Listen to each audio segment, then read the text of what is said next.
So friends, आज हम क्या करते हैं। क्वेश्चन नंबर 3 है और आगे के प्रश्नों को सोल्व करते हैं। मतलब ये एक्सरसाइज है हमारी 8.2 क्लास 9th और हिंदी मीडियम की है। तो क्वेश्चन नंबर 3 क्या कहता है। ए बी सी डी एक आयत है, ठीक है, जिसमें पी क्यू आर और एस क्रम से भुजाओं ए बी बी सी और सी डी और डी ए के मध्य बिंदु है।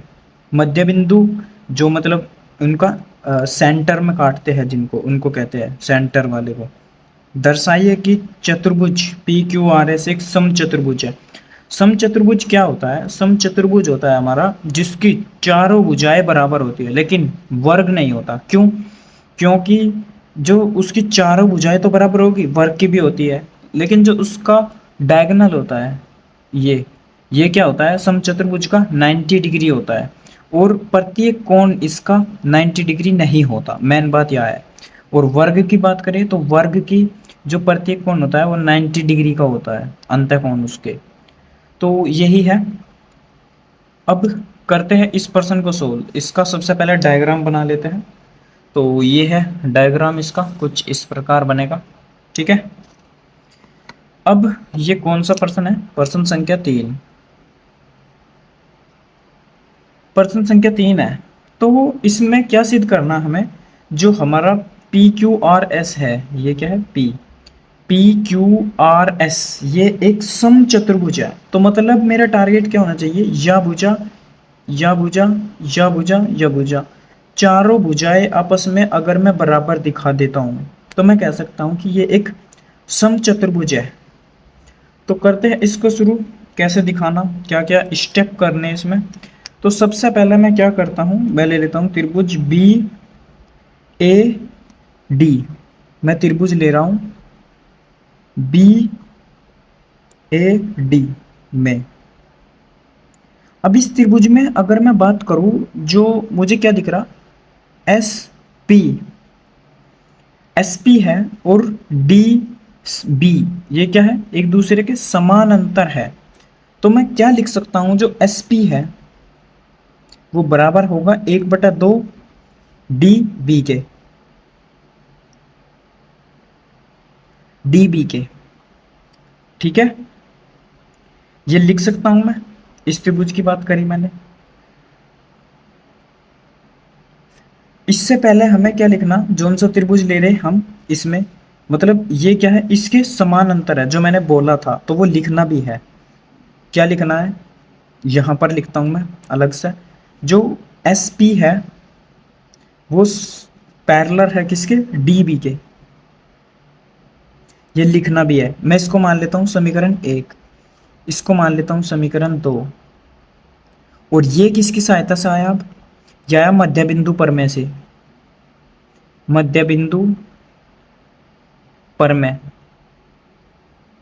से, ठीक है।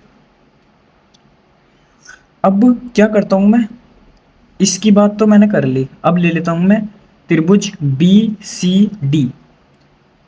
त्रिभुज बी सी डी में, बी सी डी में क्या है?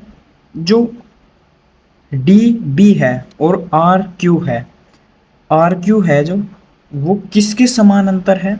डी बी के, डी बी के, ठीक है। इसको मान लेता हूं मैं समीकरण 3, ठीक है। तो इसको क्या लिख सकता हूं मैं? आर क्यू है जो, आर क्यू वो बराबर है किसके? 1/2 डी बी के, डी बी के। इसको मान लेता हूं मैं समीकरण 4, ठीक है। अब मैं क्या करता हूं, ये भी किसकी वजह से? मध्य बिंदु पर में से। आप लिख सकते हैं मध्य बिंदु पर में। अब मैं क्या करता हूं, समीकरण 1 लेता हूं और समीकरण 3। समीकरण 1 व 1 और 3 से। समीकरण 1 और 3 में क्या है? जो एसपी है वो डीबी के पैरेलल है, समानांतर है। 3 में क्या है? आर क्यू है, किसके पैरेलल है? डीबी के, या फिर बीडी के, एक ही बात है। तो ये हट गया, तो मैं क्या कह सकता हूँ, SP है वो किसके पैरेलल है, RQ के, ये मैं कह सकता हूँ। ठीक है, इसको मान लेता हूँ मैं समीकरण 5। आगे चलते हैं। अब मैं क्या करता हूँ, समीकरण 2 और कौन सी ले रहा हूँ मैं, 4 से, समीकरण 2 और 4 से। 2 में क्या है, 2 में है मेरा SP बराबर है किसके, 1/2 dP के। मैं इसको डायरेक्ट लिखता हूँ, SP बराबर है 1/2 dB के। ठीक है, और चौथी क्या है, RQ बराबर है 1/2 dB के। तो 1/2 dB 1/2 dB हट गया, तो क्या बचा, SP बराबर है किसके, RQ के, RQ के। तो हमने क्या दिखा दिया, जो SP है मतलब ये वाली भुजा किसके बराबर दिखा दी, RQ के, RQ के। अब मेरा टारगेट क्या है, या तो या भुजा या फिर या भुजा, एक और इनके कोई सी के बराबर दिखा दूं। ठीक है, तो अब मैं क्या करता हूं, पुनः या फिर इसी प्रकार, अब मैं क्या करता हूं, इसी प्रकार, इसी प्रकार अब मैं लेता हूं त्रिभुज जो डायगोनल है ये वाला,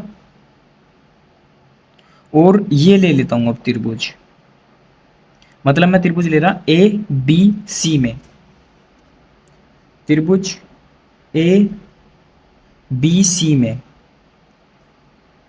त्रिभुज ABC में मैं क्या कह सकता हूं, इस त्रिभुज में मुझे दिख रहा है जो PQ है वो AC के पैरेलल है, PQ है वो पैरेलल है किसके, AC के।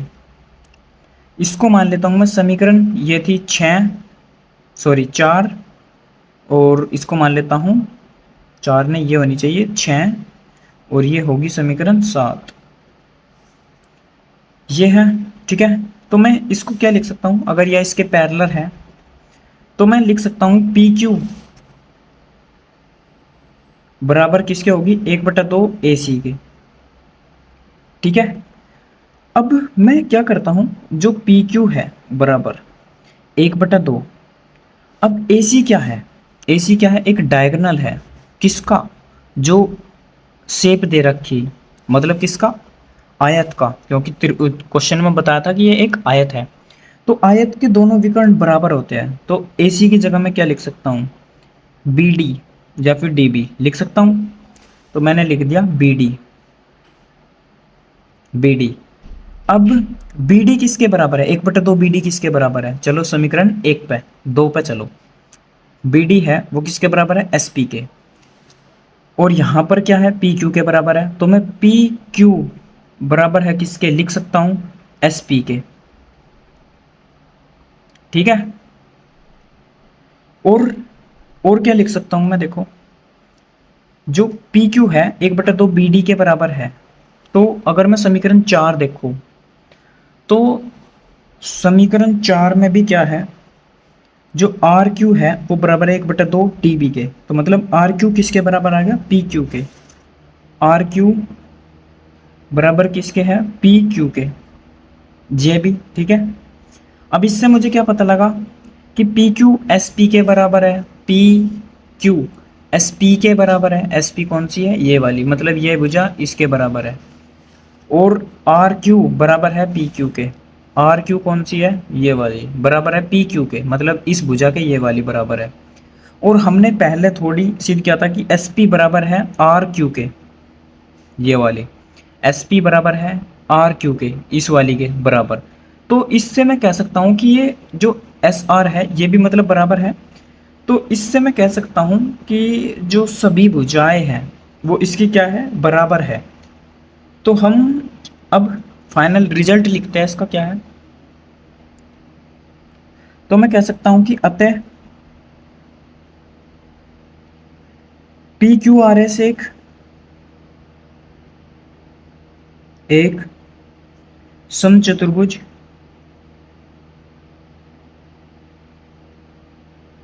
है, क्योंकि, रीजन लिख रहा हूं मैं, क्योंकि समांतर चतुर्भुज समांतर चतुर्भुज जिसकी भुजाएं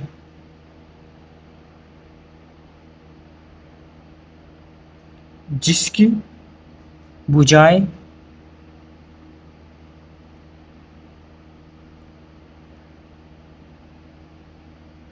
जिसकी आसान भुजाएं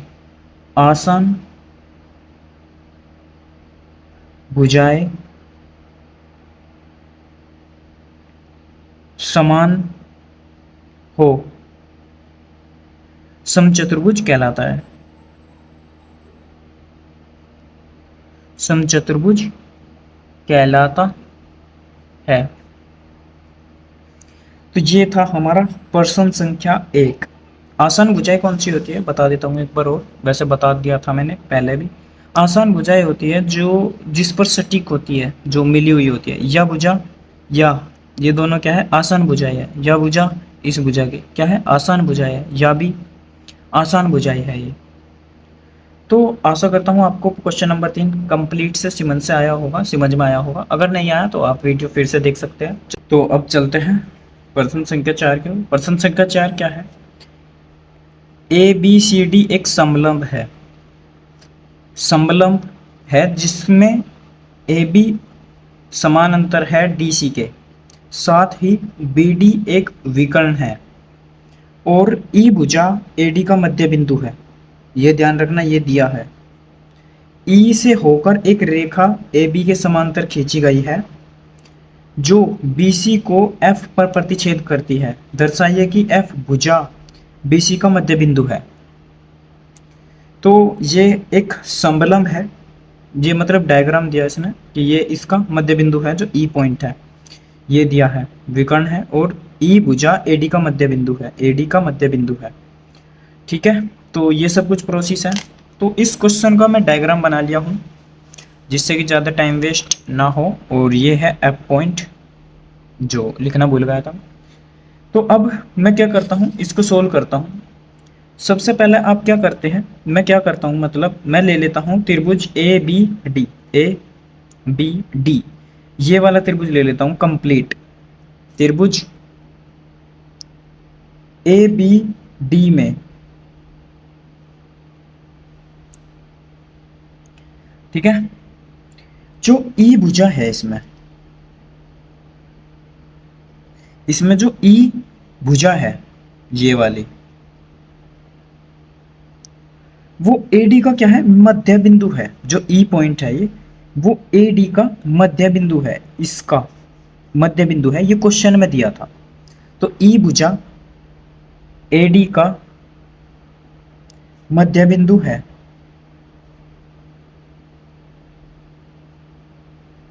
ये क्वेश्चन में दिया था, मैं कुछ अपने दौरे से नहीं कह रहा। ठीक है, तो इसकी सहायता से मैं क्या कह सकता हूं कि अगर ये ऐसी बात है तो EG है, जो मतलब EGA वाला, वो पैरेलल किसके होगा, AB के, समानांतर जिसको बोलते हैं, किसके, AB के, इसके समानांतर होगा ये।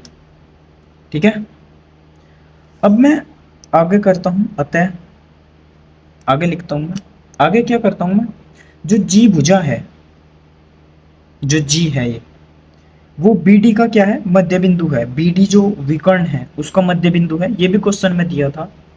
तो अब ये लिखता हूं मैं, अतः जो G भुजा है,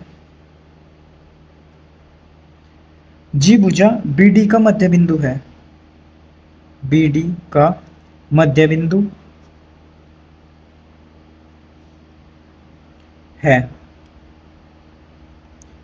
और कैसे है वो, मतलब लिखना है कि किससे, तो ये लिख सकता है मध्य बिंदु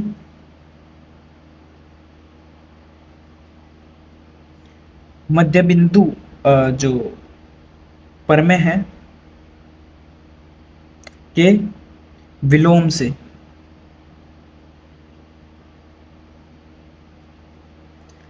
ठीक है, अब मैं क्या करता हूं, इसी प्रकार आगे करता हूं, मतलब इसी प्रकार में क्या करना, अब लेना मुझे त्रिभुज BCD। अब मैं ये वाले त्रिभुज की बात कर रहा हूँ, ये वाले। इस त्रिभुज में मैं क्या कहता हूँ कि जो जी भुजा है वो बी का मध्य बिंदु होगा। जो जी है, जे मतलब जो जी भुजा है वो बी का, सॉरी बी डी का क्या होगा, मध्य बिंदु होगा। ठीक है, जो जी भुजा है, जी भुजा बी डी का मध्य बिंदु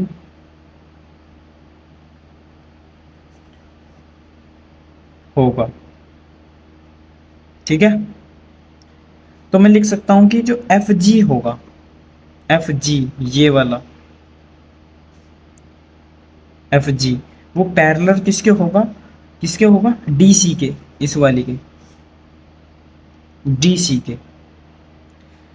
अगर ऐसी बात है तो मैं लिख सकता हूं कि अतः एफ भुजा, एफ भुजा बी सी का मध्य बिंदु होगा। जो एफ भुजा है कौन सी वाली, ये वाली एफ भुजा, वो बी सी का मध्य बिंदु होगा। एफ भुजा बी सी का मध्य बिंदु